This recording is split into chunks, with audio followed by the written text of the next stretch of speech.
Servus zurück oder Servus, falls du neu hier bist. Wir haben uns letzte Woche schon mal den Unterschied angeschaut zwischen den Compilation-Büchern und den Einzelbüchern bei Flames of War V4 und ich möchte hier anschließen und zwar mit dem Pacific-Buch, das ja als reine Compilation erschienen ist hier vor ein paar Monaten und einfach einen interessanten Schauplatz durchaus bietet für Flames of War, den viele vielleicht schon erwartet haben, der aber vielleicht auch gar nicht so einfach ist, weil man doch auch sehr viel Infanterie dafür benötigt und daher das auch sehr aufwendig sein kann, um sich hier eine Armee aufzubauen. Aber nichtsdestotrotz hätte ich mal gesagt, wir schauen hier in dieses Buch rein, was uns hier erwartet und natürlich, wenn dich das Thema interessiert, mit den Compilation-Büchern dir das etwas genauer anzuschauen, kannst du dir auch dann das Video von letzter Woche noch anschauen, wo ich da ein bisschen auf diese Unterschiede eingehe, Compilation zu den Einzelbüchern. Dann hätte ich gesagt, starten wir gleich mal rein hier ins Buch. Es ist wie gesagt eine Compilation, daher etwas dicker, enthält daher auch mehrere Armeen, die wir spielen können. Finde ich ganz schön, da wir hier dann alles auf einmal bekommen. Und man darf auch nicht vergessen, Pacific ist jetzt vielleicht nicht so ein Schauplatz, der so viele Leute unbedingt interessiert, weil man doch auch recht viel Infanterie benötigt. Da haben viele auch möglicherweise keine Lust drauf, sich das anzutun, so viele Infanteriefiguren zu bemalen. Daher ist es vielleicht eine ganz gute Lösung, das Ganze eben als ein Buch herauszubringen. Aber ich hätte gesagt, schauen wir uns das Ganze mal an. Battlefront typisch, man startet mal hier mit einer Übersichtskarte und dann eben dem Inhaltsverzeichnis mit den Armeen, die wir bekommen. Wie wir schon sehen, wir haben hier die Japaner klarerweise, dann US Marines oder Army, können wir beides spielen. Bei den Briten haben wir einerseits die Möglichkeit, die Briten mitzunehmen oder eben auch die Inder aufzustellen und eben noch Australier, wo ich ganz schön finde, dass hier diese mit eigenen Listen versehen wurden und eben nicht vielleicht über Command Cards, falls das eine Option gewesen wäre. Ganz schön. Und das Ganze eben dann noch abgeschlossen durch ein bisschen Gelände und eben Missionen. Dann typisch, wie es mit diesen Compilation-Büchern eben ist, es startet mal mit der ersten Armee, Japaner, hier mit dem gleichen Screen, also mit dem gleichen Bild, das wir vorne hatten. Dann eben einen geschichtlichen Abriss dazu mit doch ein paar Seiten, wie es halt üblich ist bei Battlefront in den Büchern, dann eine Übersicht über die Panzer, Fahrzeuge, die man hat. Und dann kommen wir hier schon zu den verschiedenen Formationen, die wir spielen können. Sieht man hier schon, ist recht übersichtlich, jetzt nicht sonderlich viel, aber eben aufgeteilt in Army Formations und in Naval Formations. Kann man sich dann eben überlegen, was man spielen möchte. Ich werde da auch nochmal im Detail in Videos auf die verschiedenen Armeen dann eingehen wollen, also da kommt definitiv auch noch mehr. Ansonsten hier noch die Übersicht eben über die Support Units. Also jetzt nicht das ganz große Thema in Bezug auf zu viele Auswahlen. Vielleicht auch daher eine ganz gute Möglichkeit, hier mit dem Buch auch anzufangen, weil man sich da ein bisschen dann auch einschränkt, was die verschiedenen Formationen betrifft. Dann eben die Sonderregeln, wie zum Beispiel Banzai bei den Japanern. Auch das alles aufgeführt, werden wir uns auch nochmal im Detail anschauen. Und dann eben die ganzen Formationen für sich, typisch aufgebaut, wie man es von Battlefront her eben kennt. Auch hier, wenn man mal anschauen will, die Naval Infantry Company, doch schon sehr viel rein Infanterie, was man hier aufbauen kann, mit ein bisschen Unterstützung dabei. Also wenn wir uns das Ganze anschauen, maximal 13 Stands, die wir hier haben, plus dann eben, was wir noch hinzufügen können. Also da lassen sich schon ganz schöne Infanterie-Battles spielen damit. Dann geht es eben weiter, auch wieder typisch Bemalanleitung, vor allem interessant für eben neue Spieler, wie man vielleicht dann die Japaner bemalen könnte. Eine schnelle Unterbrechung von ein paar Sekunden für ein wichtiges Thema. Und zwar arbeite ich gerade an einer Game Tracking App für Android, wenn das Ganze sein sollte, auch geplant später für eben iOS. Und dazu arbeite ich auch noch an einem anderen Projekt für die Community, einer App, die etwas größer wird. Und generell, ich suche dafür einfach Leute, die sich dafür interessieren, auch das Ganze zu testen. Also falls dich das interessiert und du aktuell Android hast, bitte geh unten in die Videobeschreibung und schick mir eine E-Mail, dass du dich als Tester anmelden möchtest. Dann bekommst du von mir den Link, damit du eben die aktuelle Testversion aus dem App Store runterladen kannst und mich gerne unterstützt dabei und mir Feedback gibst zur App, zu Verbesserungen und eben auch zum aktuellen Stand der App. Das wird mir sehr viel helfen und weiter mit dem Video. Dann kommen wir hier zu den Marines. Was hier noch interessant ist, was mir gerade auffällt, hier gibt es gar keine Übersicht, gar keinen Katalog über die verfügbaren Einheiten bei den Japanern. Vielleicht ist das später noch im Buch, werden wir dann aber gleich sehen. Dann geht es eben weiter mit den Marines. Hier startet es mit dem US Marine Corps. Auch wieder eben historischer Abriss. Sehr schön aufgebaut.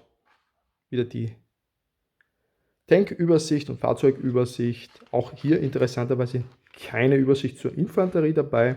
Und dann kommen wir eben hier zu den Formationen der US Marines und der Army. Auch hier wieder, man sieht, man hat ja gar nicht mal so viel Auswahl. Also bestätigt sich für mich wieder ein bisschen das Thema, dass man da hier auf der einen Seite eben sich das anbietet, anzufangen, weil man hier eine recht kleine Übersicht hat, eben sehr wenige Formationen, hier nicht überfordert wird. Auf der anderen Seite eben das Problem, dass das sehr infanterielastig ist und daher sehr viel auch zu bemalen ist. Auf der einen Seite eine gute Option, andererseits halt wieder mit dem ganzen Infanterie-Zumpel halt schon sehr viel Sachen zu bemalen. Aber wie gesagt, hier dann die Übersicht. Auch hier sehen wir können hier M4 Shermans spielen oder Stuarts. Bei den Marines oder eben eine Infanterie Rifle Company und man hat eben dann bei der Army auch noch die Stuarts zur Auswahl, also doch recht wenig insgesamt und dann hier nochmal die Sonderregeln, die hier zum Tragen kommen für die Amerikaner. Dann geht es natürlich weiter mit den einzelnen Formationen, klarerweise, wo das Ganze aufgebaut ist und ist hier ein bisschen unterteilt. Dann im Nachgang kommt hier die US Army dann an den Start, auch wieder mit ein bisschen mehr Hintergrund bzw. historischen Abriss, bevor es hier schließlich dann in die Formationen für die Army geht. Ich finde das auch solche Details immer wieder ganz schön, die es hier so gibt in diesen Büchern. Dann natürlich auch Wildcard-Units, weil wir es hier gerade sehen. Auch sowas gibt es natürlich auch hier wieder. Also auch alles dabei, was man so kennt, jetzt bei V4 und generell eben bei Flames of War.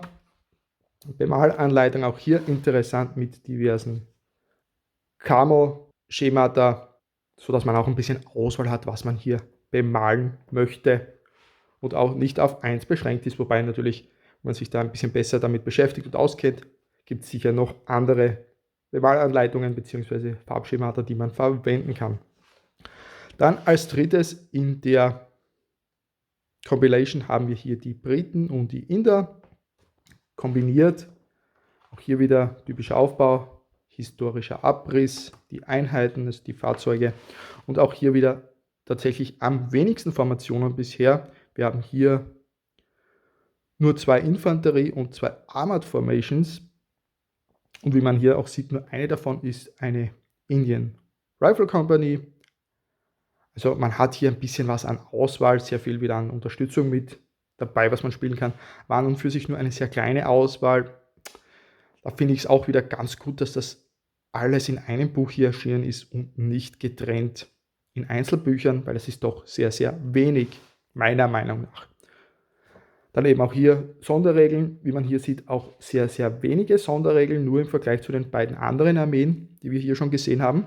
Aber auch ein paar oder beziehungsweise auch eine Regel für die Inder, wenn man die dann eben spielt, sodass man auch hier ein bisschen Abwechslung reinbekommt in das Ganze. Wenn wir uns hier anschauen, die Rifle Company der Briten und das Ganze dann ein bisschen vergleicht mit der Indian Rifle Company, sieht man hier, dass sich doch sehr vieles im ersten Blick ähnelt, nur sehr wenige Unterschiede gibt. Aber es gibt halt hier schon ein paar Dinge, die eben anders sind, sodass man durchaus überlegen kann, was man hier spielen möchte oder sich eben beides aufbaut, weil man dann doch ein bisschen Unterschied in dem Ganzen hat. Aber wie gesagt, ich werde im Detail auch nochmal auf jede dieser Armeen dann eingehen in eigenen Videos. Dann geht es weiter, auch hier wieder Wildcards, Support Units, schöne Auswahl. Und dann zum Schluss kommen wir zu den Australiern. Wieder das gleiche Konstrukt, ein bisschen historischer Abriss zum Pazifik und den Australiern dazu. Dann hier tatsächlich gar nicht mal so wenig Auswahl jetzt im ersten Moment. Hätte ich tatsächlich ein bisschen weniger gedacht bei den Australiern im ersten Moment, weil ich, wie vorhin schon meinte, nicht ganz sicher war, ob man das nicht eventuell als Command Cards abbildet, aber es eben schön ist, dass die Australier hier einzeln als eigene Armee abgebildet sind und mit einer sehr schönen Auswahl, auch nicht sonderlich umfangreich, aber das hat sich ja schon gezeigt in den anderen 3 Armeen, die sind alle recht übersichtlich.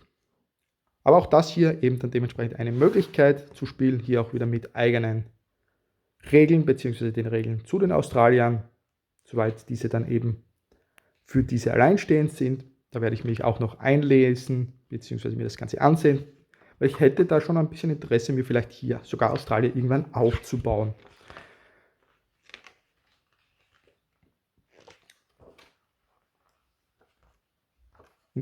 Was ich auch immer ganz schön finde, ist, dass das Ganze eben auch ein bisschen hier farblich abgegrenzt wird, wenn man so durch das Buch arbeitet, dass man hier dann eben diese verschiedenen Farben hat bei den Überschriften und so bei den Units, dass man immer gleich weiß, wo man im Buch eigentlich ist. Wenn man irgendwas aufschlägt, sollte man sich eigentlich recht schnell merken können.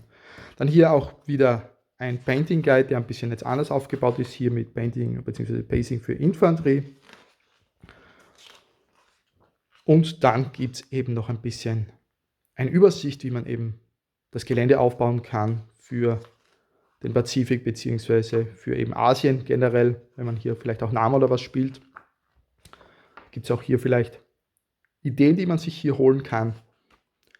Geht hier dann noch ein bisschen weiter. Und was ich ganz interessant empfinde, ist immer das, was hier hinten in den Büchern noch zusätzlich dabei ist, wie hier das Beach Landing oder eben auch Island Landing. Also da gibt es schon sehr viele Möglichkeiten, die man in anderen Büchern jetzt noch nicht gesehen hat, sodass sich das schon durchaus auch auszahlen kann, vielleicht auch als Gruppe zu holen, wenn man hier mal das ein oder andere missionstechnisch spielen möchte und gar nicht spezifisch auf den Pazifik eingeht. Und abgeschlossen wird das Ganze mit Fortifications, auch eine sehr schöne Übersicht, Auswahl mit allem Möglichen. Also da kann man schon sehr, sehr viel machen mit diesem Buch. Und was ich eben interessant finde, wie schon gesagt, ist der Umstand, dass alles in einem Buch enthalten ist. Man kauft sich das und hat alles, was man für den Pazifik braucht, im Vergleich zu den anderen Compilation-Büchern, die ja eigentlich nur Zusammenstellungen sind von den Einzelbüchern, die schon vor Jahren erschienen sind und so wie jetzt aktuell eben mit Ration einfach nur zusammengefasst wurden in einem Compilation-Buch. Und hier hat man eben eine Veröffentlichung, die jetzt ein paar Monate aktuell alt ist, wo eben alles gleich auf einmal enthalten war.